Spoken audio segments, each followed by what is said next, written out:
Nako, naglabasa na ho ngayon yung mga matitinding problema dito po sa ating bansa. At ito ho yung pinakahuli ay mahigit sa 2 milyon ho na mga Pilipino ang walang trabaho noong Abril 2025. Ayon mismo yan sa gobyerno, yung Philippine Statistics Authority o PSA. Nako, ang dami na ho. At bukod ho dyan ay may binabanggit din na ang base po ito sa pag-aaral na ang Singapore ang pinaka-safest country para po sa mga travelers at ang Pilipinas ay kulelat.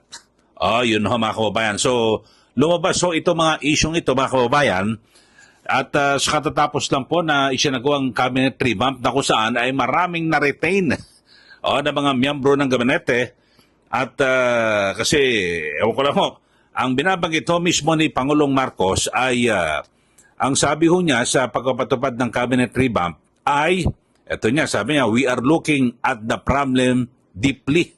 So talagang malaliman daw na pag titignan yung problema at sabi niya, no, I don't do things for optics. Expect us to be doing a rigorous performance review. O yan, panoorin niyo mga kababayan, ang binabanggit mismo ni Pangulong Marcos Jr. nung kanyang ipatupad ito hong cabinet revamp sa mga miyembro ng gabinete. Pero ang dami palang problema mga kasama. So, lumilitaw ho na parang hindi po talaga nagkaroon ng malalimang pagsusuri sa performance sa mga miyembro ng gabinete. At ito nga ho ang pinakahuling balita ay tumaas po yung bilang ng mga walang trabaho ayon po ito mismo sa survey ng PSA. Grabe ho, no? Ito ho.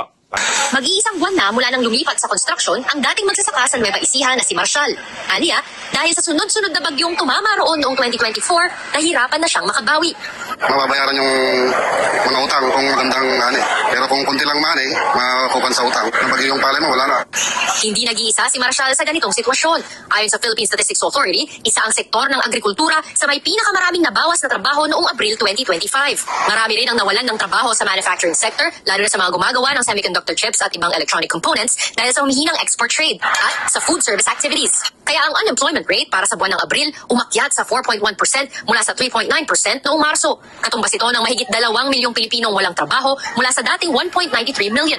Okay, so yun po mga kababayan, no? Ang resulta ng kung saan naku, marami ho mga nawalan ng trabaho. Yung mga magsasaka, biro nyo, pumasok na para maging construction worker at marami ho apektado sa mga pabrika, manufacturer at din po sa pagkain. So dito ho mga kababayan ay lumilitaw nasaan yung malaliman na pagrepaso, pagbusisi at pagsilip ni Pangulong Marcos Jr. dito po sa mga miyembro ng gabinete na kung saan ay kanyang hiningan ng courtesy resignation, di po ba? Wala nakabalik na po sa tungkulin. Birin nyo, ito, ang nagsasabi ho rito ay ang PSA o gobyerno ito. At siguro naman hindi ito pepekein itong survey na ito. Ito, paliwanag ho ni Yusek Dennis Mapa. Marami, nung February past, March, may pagbaba na talaga sa agriculture sector, in particular yung growing of paddy rice. Una ay yung pag-introduce ng mga machineries, particularly sa pag-harvest. So, mas konti na yung manpower na nire-require at sinasabi, lumilipat sila sa construction. Pangalawa ay dahil bumaba rin yung presyo ng ating palay.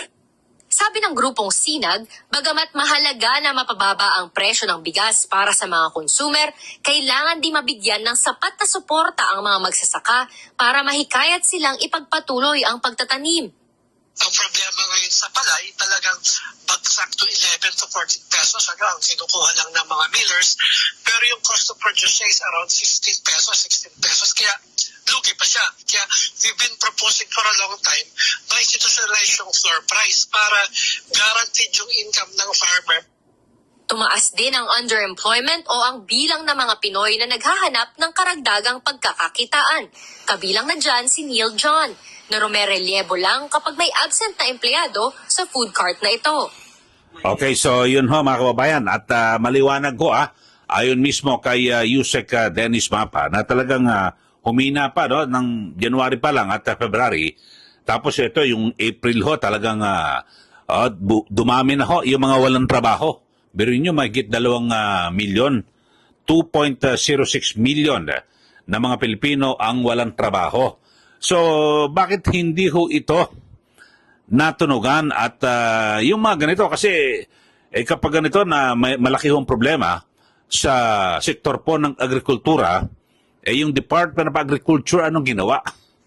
Mga kababayan, puro pa press release yung 20 pesos na, na bigas.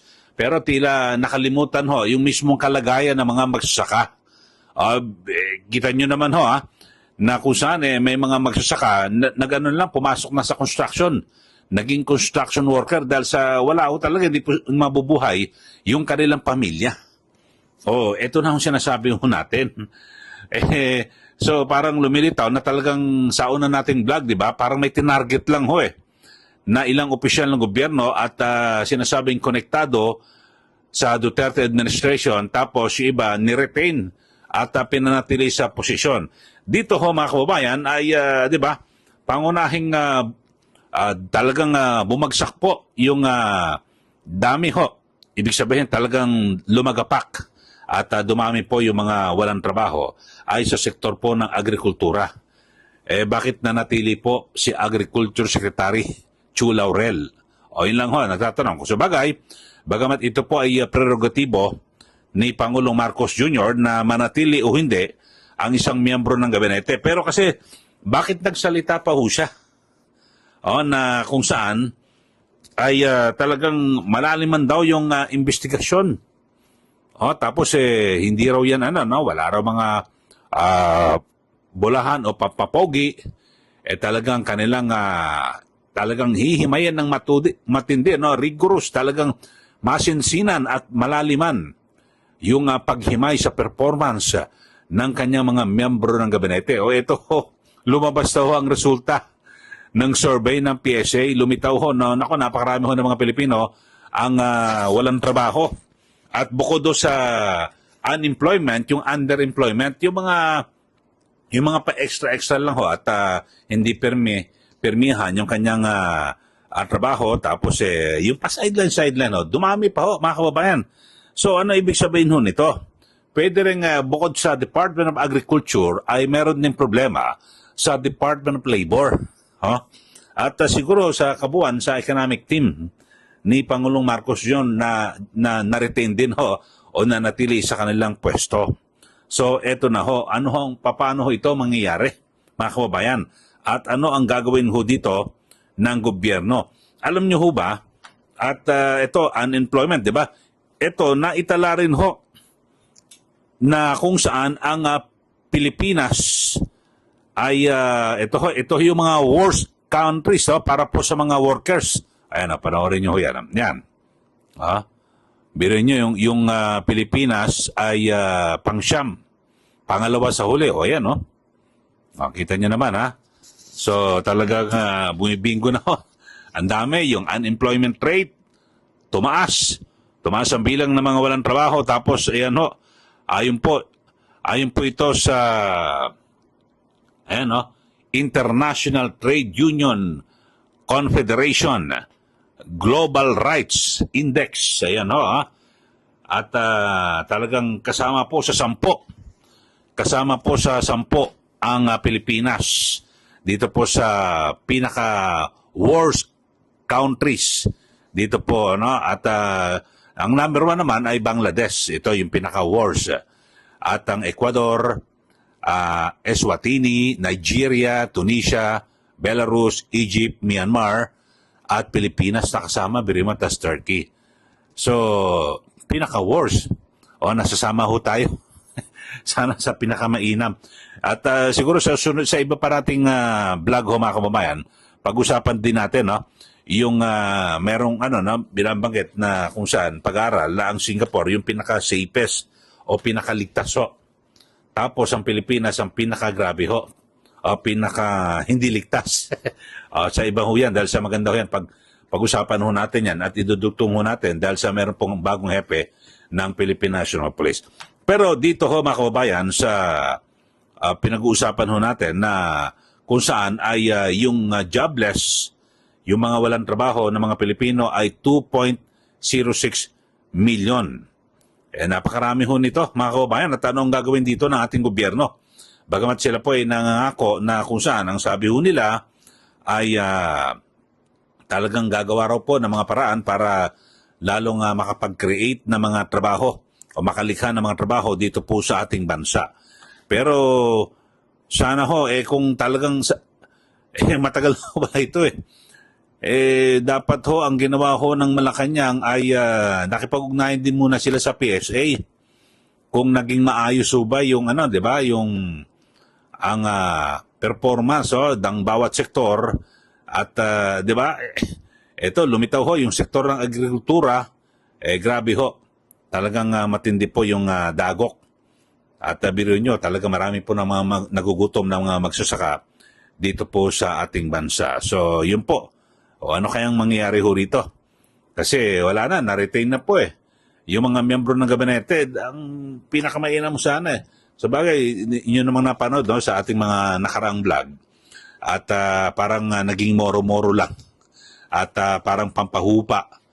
At siguro parang binudol lang po yung yung ating yung tayo ho, mga Pilipino, na kung saan parang sinasabi, sabi ho ni Pangulong Marcos Jr. sa kanyang podcast, di po ba, na parang, alam nyo ano raw siya nagising daw at marami raw po silang natutunan sa natapos po na 2025 elections. At marami raw siguro na hindi nakaramdam ng mga Pilipino sa tunay na serbisyo ng gobyerno, kaya marami ho sa mga kandidato ng administrasyon ay natalo. Kaya pagkatapos yan ay ito yung mga eksena, hiningi yung mga ng courtesy resignation ng lahat ng mga opisyal ng gobyerno, mga miyembro ng gabinete. So yung mga tao mukhang seryoso si PBBM dahil sa pinag-resign. Pinagsumite ng courtesy resignation lahat po ng mga miyembro ng gabinete at iba pang opisyal ng gobyerno.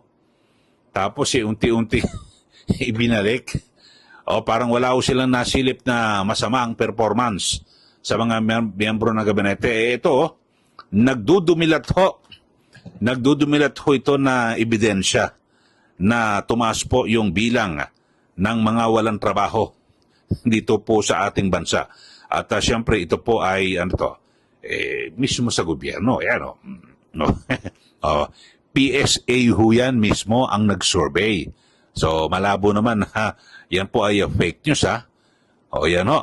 Abangan ho natin kung anong gagawin ho ng gobyerno rito sa paano mapapataas ang bilang ng mga ng mga walang trabaho. Alam niyo ho, yung buwan na yan, April, kasagsagan po ng kampanya yan At alam niyo naman, ng kampanya, ang dami po namumudmud po ng sangkatutak na ayuda.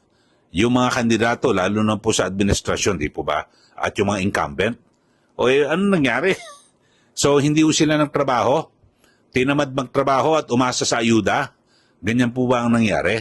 So, naging masama po epekto. Kung ganun po ang nangyari, naging masama po ang epekto ng ayuda. O baka naman ay marami. Kasi may mga nagbabanggit din, ang hirap daw maghanap ng trabaho dito po sa atin. So, dalang daw po ng oportunidad at pagkakataon para po sila ay makapag-apply ng trabaho.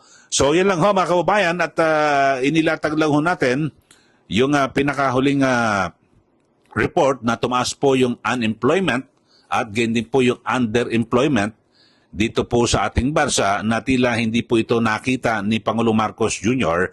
ng kanyang ni-review yung performance ng Department of Agriculture kasi yung sektor daw po sa agrikultura yan po talagang marami ho naapektuhan dyan at sa manufacturing So yung dole, yung dalawa ho at iba pa siyempre sa kabuuan siguro economic team.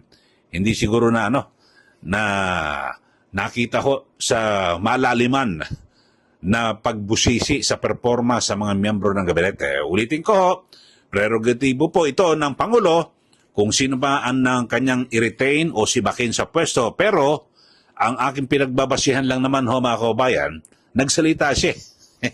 ng cabinet revamp at siyempre kapag ganyang cabinet revamp, sabi ko talagang bubusisiin at magkakaroon po ng malaliman na pagsusuri sa mga performance, pero wala po, mukhang hindi po naging malalim, naging mababaw. At dahil sa dito may mga lumabas na na mga problema, kasi halimbawa tinanggalo yung agriculture secretary tapos yung labor secretary tapos lumabas itong survey, sasabihin ng tao, oo nga, talpa kasi yung yung agriculture secretary kaya tinanggal kasi taas ng bilang na mga walang trabaho sa sektor ng agrikultura. O, di ba? Kaso wala po nangyari. Na-retain po lahat. So, sa susunod natin vlog, pinaka-safest, Singapore, pinaka-worst, Pilipinas, sino ba may hawak niyan? DILG, PNP. Hindi ba ni-review? Yung kanilang performance. Ay, nako, sige. Sa ating part 2, pag-usapan ho natin yan sa iba pa nating vlog, yung issue na ho yan, mga kababayan, na talagang sabi nila, pinakamapanganib ang Pilipinas na puntahan ng mga biyahero. Okay, so sa mga bago lang po sa ating channel, mag-subscribe na po kayo. At huwag niyo rin pong kalimutan na i-share at i-like ito po ang ating YouTube channel. Maraming salamat po muli. Ito si Kaeli. Hanggang sa susunod po na ating pagbablog at pagtalakay sa mga mainit na issue. Magandang araw po sa ating lahat.